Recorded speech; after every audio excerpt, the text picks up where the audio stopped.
Buenas tardes a todos. Vamos a intentar hacer una microcharla porque tampoco disponemos de mucho tiempo y tampoco quería interrumpir al resto de intervinientes.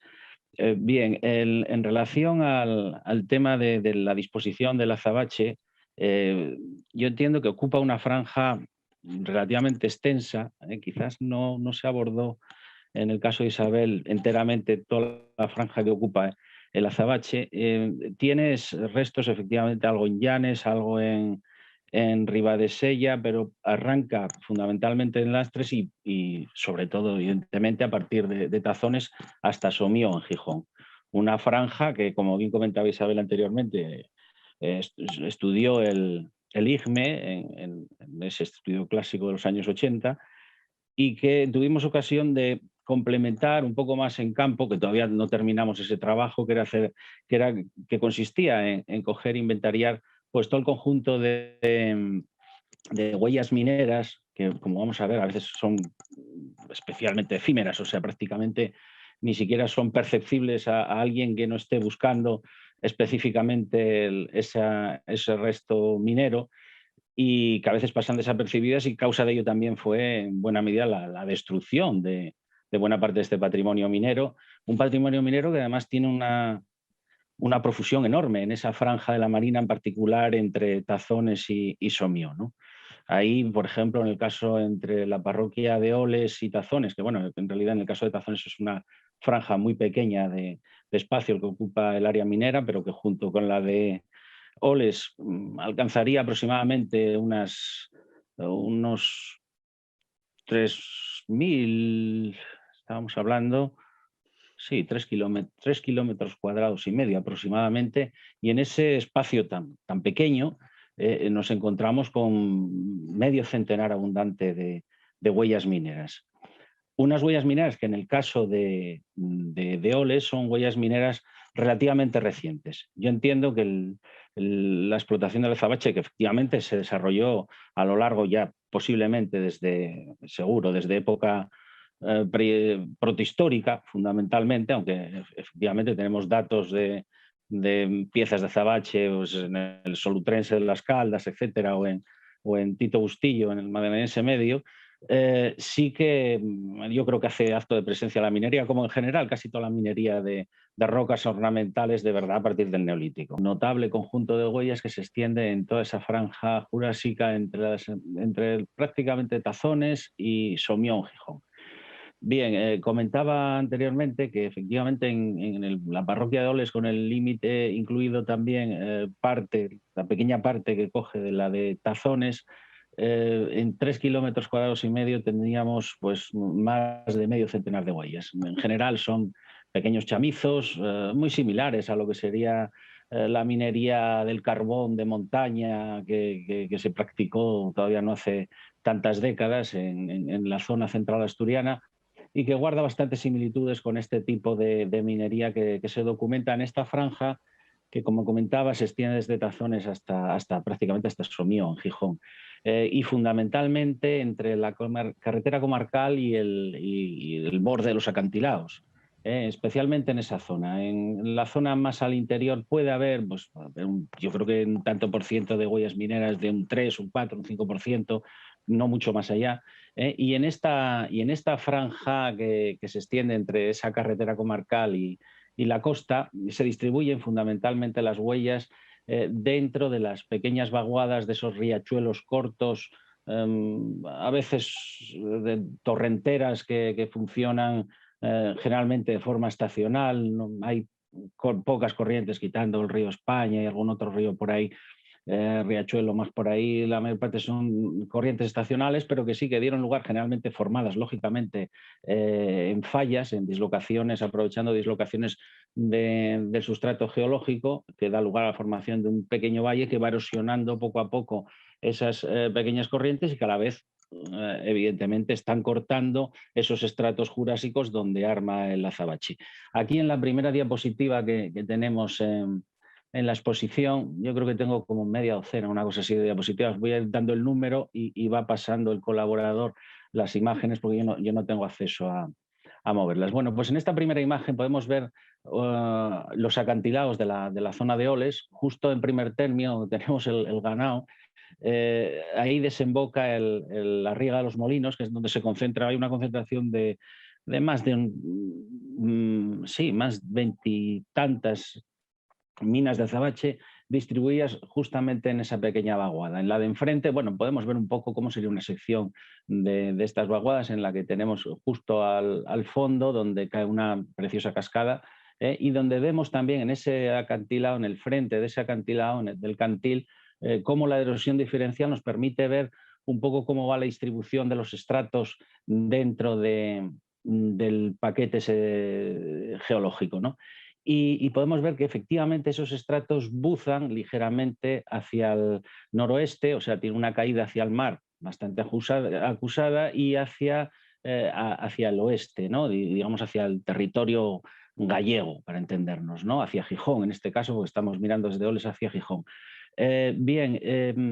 ¿qué implicaciones tiene esto?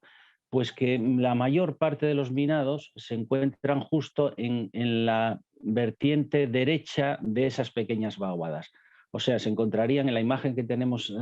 aquí, se encontrarían a la izquierda de donde cae esa cascada que comentábamos anteriormente. ¿Por qué? Pues porque se está buscando la explotación justo ascendente de casi todos estos minados, de tal manera que los drenajes se produzcan de forma natural y no haya necesidad de recurrir a extracciones de bombeos de agua, etcétera, ¿no? Y hay son muy contadas las huellas que hemos podido documentar en toda esta franja que comentaba antes, en las que puedas encontrar restos de minaos en la vertiente opuesta. Y la explicación, yo entiendo que lógicamente va a ser esta. O sea, aunque tuviera unos conocimientos geológicos ligeramente rudimentarios, probablemente en muchos casos, porque es una minería artesanal, en otros, bueno, ya había alguna dirección un poco más metódica, pero en general, vamos, incluso las fuentes que hablan los ilustrados del 19, de principios del 19, que escribieron algo sobre azabache y tal, siempre se alude, bueno, pues a la falta de una dirección metódica, etcétera, que dificulta, bueno, que hubiese dado más rendimiento a esa minería. En cualquier caso, lógicamente, los conocimientos artesanales de los propios mineros subsanaban en buena medida esta carencia. Bueno, vamos a pasar a la diapositiva 2. Ahí podemos ver cómo arma el azabache en la base de un acantilado. Un acantilado ya en la zona, yo creo que era Quintes o Quintueles, ya próxima al límite con Gijón, y donde vemos dentro de los paquetes de areniscas cómo afloran restos negruzcos de algún tronco de azabache, y que fue objeto de extracción sistemática por algún vecino de la zona que aprovechó un azabache que en este caso no sería de muy buena calidad, pero que sí nos ilustra perfectamente cómo podría ser esa primera minería. O sea, no hay necesidad de abrir bocaminas o hacer galerías, sino que mismamente los propios frentes de acantilados pudieron servir de centros de sitios de aprovisionamiento, sobre todo pensando fundamentalmente en esos primeros momentos de explotación en época, por ejemplo, prehistórica y protohistórica, ¿no? Incluso un poco más adelante, pero yo creo que ya en época romana entiendo yo, y aquí hay algún asentamiento que yo entiendo que de tipo Castro, que entiendo que tiene una ocupación romana por la morfología de las defensas, pues tipo el Castro de ahí de Arguero, el cerco de la Barquerona, por ejemplo, y que se encuentra muy cerca, por ejemplo, de una huella minera, ¿no? de unos restos de minería del azabache. No sería descartable, supongo que un pequeño sondeo en el pequeño recinto amurallado del cerco de la Barquerona nos daría como resultado la localización de alguna pieza de azabache. Como comentaba antes, se localizó en el castro de ya más el interior, el de Camoca, que sí que corresponde a una primera edad del hierro. Y ahí sí aparecen materiales, no es una pieza elaborada, sino que aparecen materiales ya en trance de transformar, restos de lascas, de trabajo de del material, lo cual quiere decir que efectivamente ahí tiene que haber un comercio, porque la transformación exclusivamente en un poblado, en un sector que se abre de una excavación, un poblado, lógicamente lo que nos está evidenciando es que se trata de un fenómeno seguramente bastante mayor, de mayor alcance, ¿no?, que el que se pudo documentar en el caso del castro de Camoca. Bien, tenemos en la siguiente diapositiva, en la número 3, ya podemos ver lo que sería un esquema habitual de las que se documentan en esta franja de la Marina. Normalmente es muy habitual tener un corredor de acceso de dimensiones muy variables, que oscilan, pero generalmente pues, entre 20, 30 metros, 40 metros, ya mucho más allá no suele llegar. Y de ahí parte una galería principal y después de esa galería principal derivan distintas galerías de trabajo, que son donde se va buscando esas acumulaciones de troncos, esos árboles que quedan ahí fosilizados y que tienen una disposición muy discontinua, ¿no? Después eso normalmente arman sobre unas areniscas bastante estables y se suelen dejar, es una minería con pilares que van dejando testigos y avanzando en los tajos siguiendo la disposición del resto fósil, ¿no?, del tronco. Estas se entrecruzan, a veces conectan, y en muchas ocasiones ya en la número 4, en la diapositiva número 4, podemos ver lo que queda a veces de estos minados, que es prácticamente nada. En el caso este de la mina de la Fontona, que queda cerca de Villar, en el extremo más oriental de la parroquia de Oles, aunque esta en concreto, esta zona justo es el límite entre Oles y Tazones, de ahí la matrícula que le pusimos T3, que es la tercera que tenemos documentada en la parroquia de Tazones. Pues aquí nos encontramos en la imagen de la izquierda, vemos una leve vaguada en la pradería que correspondería precisamente a esa trinchera de acceso, ya completamente colmatada, y a los pies de esta, lo vemos en la foto de la derecha, se ve una pequeña protuberancia en la pradería que corresponde con los restos de la pequeña escombrera que se generó al iniciarse esta explotación, que muy previsiblemente en este caso se vio interrumpida por la presencia de agua, que es también un hecho bastante recurrente, como vemos en esta diapositiva número 5, en el caso de la mina de Reboli, ¿no? La mina de Reboli, un minado precioso, pequeñín, coqueto, en Oles, que se vio interrumpido el laboreo por la presencia se talló esa primera galería principal y apareció una vena de agua, lo que motivó el abandono de la explotación, y a la vez lo que se hizo fue aprovechar ese agua, que por lo visto los vecinos dicen que tiene una excelente calidad y que, bueno, todavía hasta hace poco se surtían de ella. Bueno, ahí en la imagen, sobre la mina de Reboli, vemos en la imagen la distribución de algunas de las huellas mineras que se sitúan ahí en Oles, en la parte más oriental de Oles. Arriba tenemos a la izquierda la mina del Ballín, que es también vemos la trinchera de acceso al minado, y después al fondo un poco se ve cómo se hunde la galería detrás del jalón. En la imagen de la derecha, a la izquierda vemos la flecha de la localización, a la derecha un poco la trinchera de acceso. Aquí debajo de esta tenemos la mina de la Regona, que es una mina que está ya más próxima al mar, y que la traje a colación porque aquí se produce un fenómeno que está a punto de producirse precisamente detrás del faro de Villar, que es un deslizamiento en masa gigantesco de la ladera. Esto guardan todavía, guardaban recuerdos, tengo testimonios de los años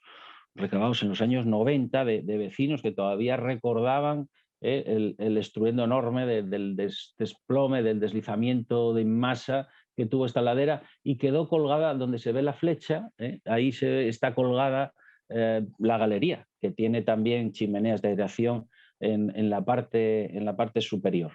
Vemos nuevamente cómo esos estratos van buzando hacia el mar, y cómo se tallaron esas galerías siempre buscando la salida del agua hacia el norte, ¿no?, hacia la bocamina. Y aquí entramos en el complejo, en esta zona de también de Oles, ya estamos cerca del límite occidental de la parroquia, y ahí tenemos todo el complejo de las minas que se encuentran en la Riega de los Molinos, la que veíamos inicialmente en la imagen, allí esta bucólica que veíamos los acantilados y tal. Bueno, pues esto es la parte que queda un poco más al sur de ese regato que desemboca en los acantilados, y donde hay esa concentración de estas casi veintena de minas, y vemos el interior de algunas de estas, y un esquema en el caso de la mina de Cimera o Dos Amigos, que fue de las últimas que explotó Tomás Noval, y vemos un poco las dimensiones tan pequeñas que tienen estas galerías. Hay que tener en cuenta, si efectivamente, como vemos en las dos imágenes de la derecha, que hay un montón de bloque apilado, o sea, se va sacando para evitar extraer todo ese escombro fuera, pues se va apilando en los laterales de la galería, y eso hace que parezca bastante más pequeña, ¿no? Pero bueno, en cualquier caso podemos ver el jalón, mide 1 metro, y podemos ver la altura que tienen esa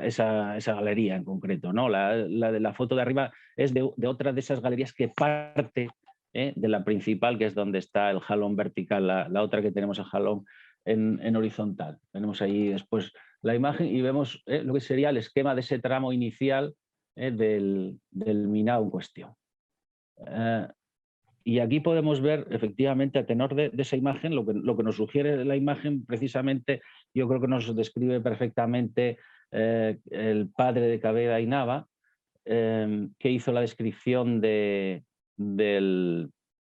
concejo de Villaviciosa. Esto está redactado en torno a 1905, la completó Caveda y Nava, pero el padre Francisco de Paula Caveda pues redactó la base de esa descripción para el diccionario de Martínez Marina en esa primera década del siglo XIX, ¿no? Y aquí indica claramente cómo eran las condiciones tan penosas que tenían que sufrir estos mineros, ¿no? Da lástima considerar a aquellos pobres mineros abismados en aquellas cavas subterráneas, arrastrando de pechos y como encajonados en angosturas de aquellos estrechos ramales, sin poder siquiera sostenerse a gatas, con un tornajo que llevan arrastrando tras de sí para echar en él los pequeños pedazos, descantillando a fuerza de cincel y martillo, que por falta de acción metódica infinitas veces pierden, cortan, etcétera, ¿no? Bien, yo creo que queda perfectamente definido aquí en cómo sería el trabajo, el duro trabajo de un minero de la Azabache, pues, a finales del siglo XVIII o principios, si queremos, a principios del siglo XIX, y que no variaría sustancialmente a tenor de las huellas que venimos documentando de lo que estamos describiendo, pero ya prácticamente hasta principios del 20, porque tener en cuenta que efectivamente casi vamos a cumplir ahora el centenario del último cierre el cierre de la última mina en Oles, algo inaudito teniendo en cuenta, ¿no?, las posibilidades que tendría este recurso, y que desgraciadamente pues está como está. Bien, en la siguiente imagen vemos otra posibilidad de extracción, y además que fue la posibilidad que yo creo que tuvo más éxito después de las grandes explotaciones que se plantearon a finales del XIX, que antes me cortó la exposición y no seguí comentando lo de la gran explosión minera de la Marina de Gijón y de Villaviciosa, de los dos casos, propiciada por la gran demanda del mercado inglés, ¿no? Ahí en ese momento, pues efectivamente se trabajó mucho en mina, pero ya se empezaba también a extraer azabache, y de buena calidad, según relata en los diarios el Noval padre, de las propias escombreras, en algunos casos de minados obviamente medievales o de época moderna. De hecho, el topónimo que se conoce de toda esta zona, del Escaves, ese entorno, pues es un topónimo plenamente medieval, fundamentalmente medieval, ¿no? Topónimo minero medieval. Bueno, pues aquí podemos ver, yo creo que una de las últimas extracciones de azabache a gran escala en escombrera, que fue la que se practicó en la mina de la Pared de los Molinos hace ya, pues prácticamente ya 15 años, no sé exactamente ahora. Sí, pero sí, yo creo que fue en torno al 2006, 2000, por ahí, ¿no?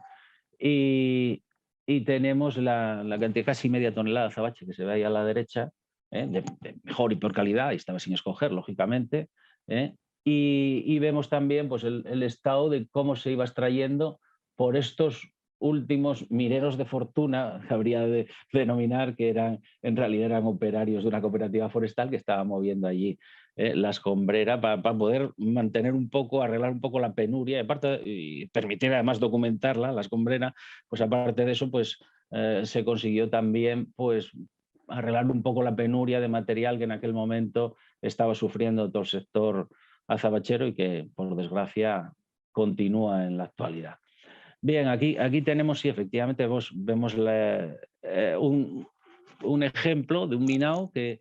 no tuvo continuidad. Vemos la trinchera de acceso, se cavó el frente ya para abrir la galería, y esa galería pues ya no tiene desarrollo. Hacia la que vemos ahí al fondo, pues prácticamente ya no tiene desarrollo hacia el interior. Por alguna circunstancia paró la obra y ahí quedó.